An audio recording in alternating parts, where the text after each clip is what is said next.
शिवाय। ओम नमः शिवाय।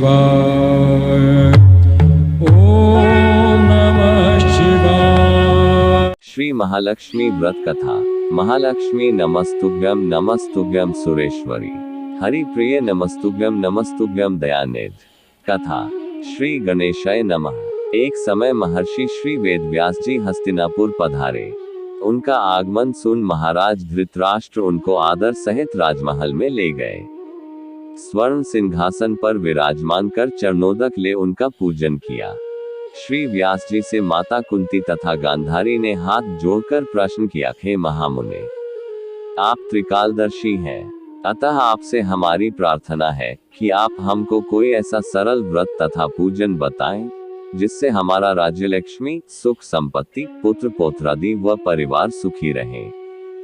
इतना सुन श्री वेद व्यास जी कहने लगे, हम एक ऐसे व्रत का पूजन व वर्णन कहते हैं जिससे सदा लक्ष्मी जी का निवास होकर सुख समृद्धि की वृद्धि होती है। ये श्री महालक्ष्मी जी का व्रत है जिसे प्रतिवर्ष आश्विन कृष्ण अष्टमी को विधिवत किया जाता है। हे महामुने, इस व्रत की विधि हमें विस्तार पूर्वक बताने की कृपा करें। तब व्यास जी बोले, हे देवी, यह व्रत भाद्रपद शुक्ल अष्टमी से प्रारंभ किया जाता है। इस दिन स्नान करके 16 सूत के धागों का डोरा बनाएं, उसमें 16 गांठ लगाएं, हल्दी से पीला करें। प्रतिदिन 16 दूब व 16 गेहूं डोरे को चढ़ाएं। आश्विन कृष्ण अष्टमी के दिन उपवास रखकर मिट्टी के हाथी पर श्री महालक्ष्मी जी की प्रतिमा स्थापित कर विधि पूर्वक पूजन करें। इस प्रकार श्रद्धा भक्ति सहित महालक्ष्मी जी का व्रत पूजन करने से आप लोगों की राज्यलक्ष्मी में सदा अभिवृद्धि होती रहेगी। इस प्रकार व्रत का विधान बताकर श्री वेदव्यास जी अपने आश्रम को प्रस्थान कर गए। इधर समयानुसार भाद्रपद शुक्ल अष्टमी को गांधारी तथा कुंती अपने अपने महलों में नगर की स्त्रियों सहित व्रत का आरंभ करने लगी। इस प्रकार 15 दिन बीत गए। 16वें दिन आश्विन कृष्ण अष्टमी के दिन गांधारी ने नगर की सभी प्रतिष्ठित महिलाओं को पूजन के लिए अपने महल में बुलवा लिया। माता कुंती के यहाँ कोई भी महिला पूजन के लिए नहीं आई। साथ ही माता कुंती को भी गांधारी ने नहीं बुलाया। ऐसा करने से माता कुंती ने अपना बड़ा अपमान समझा।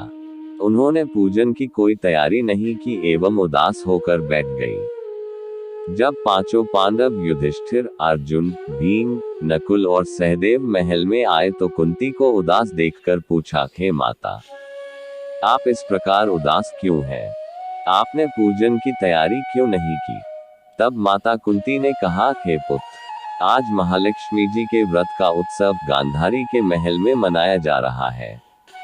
उन्होंने नगर की समस्त महिलाओं को बुला लिया और उसके 100 पुत्रों ने मिट्टी का एक विशाल हाथी बनाया, जिस कारण सभी महिलाएं उस बड़े हाथी का पूजन करने के लिए गांधारी के यहाँ चली गईं, लेकिन मेरे यहाँ नहीं आई। ये सुनकर अर्जुन ने कहा, हे माता, आप पूजन की तैयारी करें और नगर में बुलावा लगवा दें कि हमारे यहाँ स्वर्ग के ऐरावत हाथी का पूजन होगा।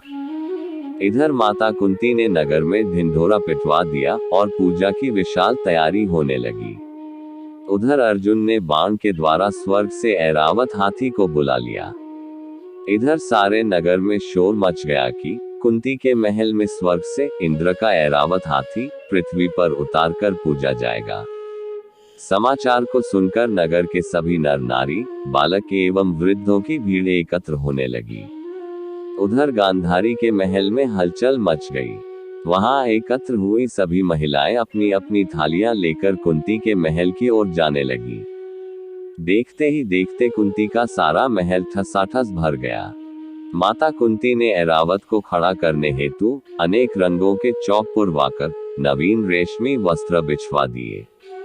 नगरवासी स्वागत की तैयारी में फूलमाला, अबीर, गुलाल, केशर हाथों में लिए पंक्तिबद्ध खड़े थे। जब स्वर्ग से ऐरावत हाथी पृथ्वी पर उतरने लगा तो उसके आभूषणों की ध्वनि गूंजने लगी। ऐरावत के दर्शन होते ही जय जयकार के नारे लगने लगे। सांकाल के समय इंद्र का भेजा हुआ हाथी ऐरावत माता कुंती के भवन के चौक में उतर आया। तब सब नर नारियों ने पुष्पमाला, अबीर, गुलाल, केशर आदि सुगंधित पदार्थ चढ़ाकर उसका स्वागत किया। राज्य पुरोहित द्वारा ऐरावत पर महालक्ष्मी जी की मूर्ति स्थापित करके वेद मंत्रोच्चारण द्वारा पूजन किया गया। नगरवासियों ने भी महालक्ष्मी पूजन किया। फिर अनेक प्रकार के पकवान लेकर ऐरावत को खिलाए और यमुना का जल उसे पिलाया गया। राज्य पुरोहित द्वारा स्वस्ति वाचन करके महिलाओं द्वारा महालक्ष्मी का पूजन कराया गया।